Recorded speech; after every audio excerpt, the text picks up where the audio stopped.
অসম চৰকাৰৰ এই বিদ্যুৎ বিভাগটোৱে সৰ্বসাধাৰণ ৰাইজক এনেকুৱাকৈ জ্বলাকলা খুৱাইছে। বিদ্যুৎ মাচুল বৃদ্ধিয়ে আমাৰ সাধাৰণ গ্ৰাহক সাধাৰণ ৰাইজক অতিকৈ তাৰমানে ইমান খৰচী কৰি তুলিছে যে আমাৰ সাধাৰণ ৰাইজে বিদ্যুৎ মাচুল দিবলৈকে শংকাবোধ কৰিবলগীয়া হৈছে।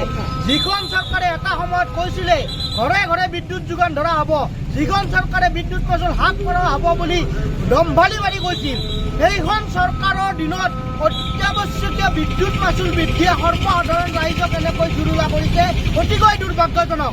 আমি অসম চৰকাৰ তথা অনিয়মীয়া এই বিদ্যুৎ যোগান, এই অনিয়মীয়া বিদ্যুৎ যোগানো সৰ্বসাধাৰণ ৰাইজক অতিকৈ কৰি তুলিছে।